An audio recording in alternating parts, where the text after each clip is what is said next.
नवंबर 2025 में यूरोप भारत का सबसे बड़ा निर्यात बाजार बनकर उभरा है।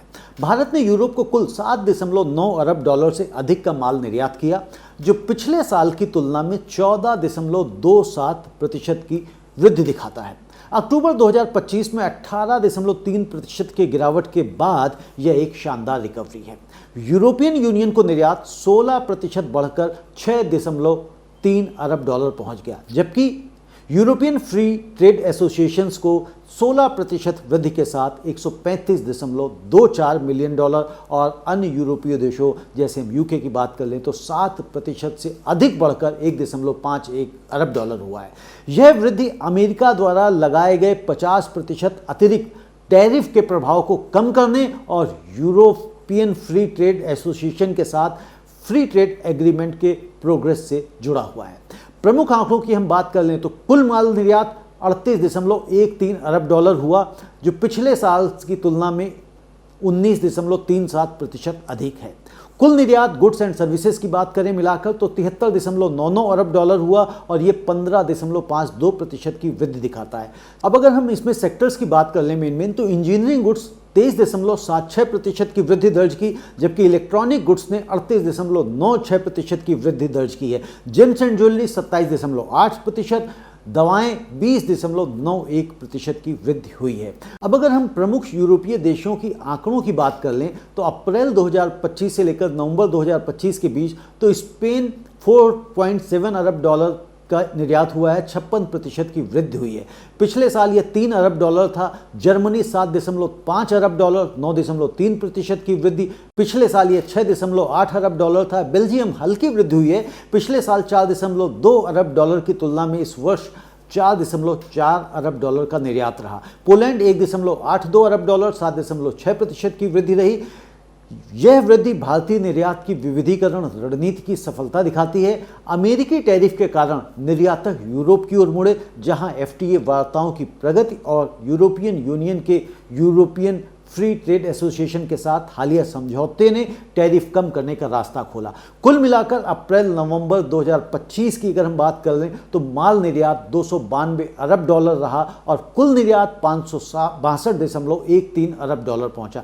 यह 10 साल का उच्च स्तर है, जो वैश्विक चुनौतियों के बावजूद लचीलापन दर्शाता है। अब इसका इम्पैक्ट क्या पड़ा, तो सबसे बड़ा इम्पैक्ट तो यही रहा कि व्यापार घाटा कम हुआ। दूसरा, रोजगार सृजन और विशेषकर मैन्युफैक्चरिंग सेक्टर्स में रोजगार बढ़े। और सबसे बड़ी बात, यूरोप पर निर्भरता बढ़ने से अमेरिकी बाजार की जोखिम कम हो। अब इसमें चुनौतियां भी हैं, क्योंकि यूरोपीय मंदी और करेंसी फ्लक्चुएशन और साथ के साथ जो लॉजिस्टिक्स लागत है वो समस्या बनी रह सकती है। लंबे समय में एफटीए का पूरा होना जरूरी, ताकि निर्यात 20 से 25% सालाना बढ़ सके। अगर हम इसे वैश्विक संदर्भ में देखें तो 20 प्रमुख व्यापार साझेदारों में से 14 के साथ सकारात्मक वृद्धि हुई है, जो भारत की वैश्विक व्यापार हिस्सेदारी बढ़ाने की क्षमता दिखाती है।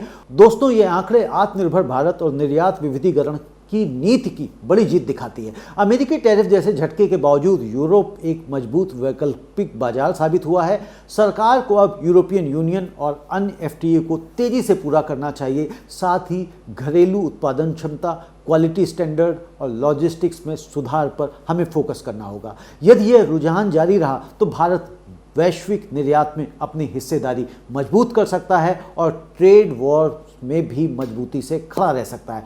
कुल मिलाकर यह विकास काफ़ी आशावादी और प्रेरणादायक है। भारत की निर्यात अर्थव्यवस्था नई ऊंचाइयों की ओर बढ़ रही है।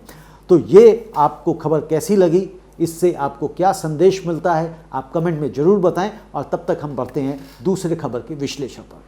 गोवा में समुद्री निर्यात मजबूत करने के लिए विस्तृत रोड मैप तैयार। जी हां, 12 जनवरी 2026 को गोवा में मछली निर्यातकों, सरकारी विभागों, नियामकों और MPEDA के साथ एक महत्वपूर्ण बैठक हुई। इसमें समुद्री उत्पादों के निर्यात को बढ़ावा देने के लिए एक विस्तृत एक्शन प्लान तैयार किया गया है। मुख्य फोकस डीप सी फिशिंग के विस्तार पर है, जहां mother child vessel cluster model अपनाया जाएगा। MPEDA के अनुमान के अनुसार गोवा में 1 लाख टन से अधिक अप्रयुक्त उत्पादन क्षमता मौजूद है, खासकर EEZ में टूना जैसी उच्च मूल्य वाली प्रजातियों में। रोड मैप में हेचरी, केज कल्चर, बायोसिक्योरिटी और वैल्यू एडिशन को बढ़ावा देने जैसे प्रस्ताव शामिल हैं। यह ड्राफ्ट प्लान जल्द ही केंद्रीय वाणिज्य मंत्री को सौंपा जाएगा। यह रोड मैप गोवा की नीली अर्थव्यवस्था को मजबूत करने की दिशा में एक रणनीतिक कदम है। गोवा की तटीय स्थिति और पर्यटन के साथ जुड़े होने के कारण डीप सी फिशिंग का विस्तार न केवल निर्यात बढ़ाएगा बल्कि पारंपरिक मछुआरों पर तटीय दबाव भी कम करेगा।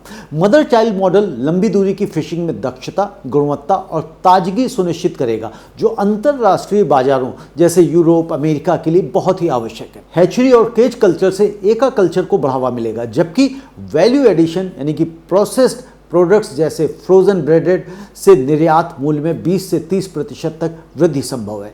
यह केंद्र की EEZ नियमों और नीति आयोग की ब्लू इकोनॉमी रणनीति से जुड़ता है।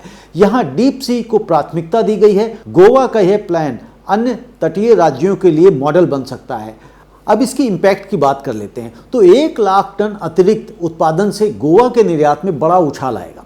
रोजगार सृजन होगा, मछुआरों, प्रोसेसिंग, लॉजिस्टिक्स में हजारों नौकरियां निकलने की संभावना बढ़ सकती हैं और राज्य की अर्थव्यवस्था में योगदान बढ़ेगा। अगर हम इसकी सस्टेनेबिलिटी की बात करते हैं तो बेहतर निगरानी और नियमन से ओवर फिशिंग रोकी जाएंगी, EEZ संसाधनों का जिम्मेदार उपयोग होगा और निर्यात बूस्ट तो होगा ही होगा। उच्च मूल्य वाली टूना, वैल्यू एडेड प्रोडक्ट से भारत के कुल समुद्री निर्यात लक्ष्य 1 लाख करोड़ रुपए तक की दिशा में मदद मिलने की पूरी संभावना है इससे। लेकिन जो चैलेंजेस हैं, फ्लीट मॉडर्नाइजेशन, ट्रेनिंग फंडिंग और पर्यावरण प्रभाव की निगरानी जरूरी होगी।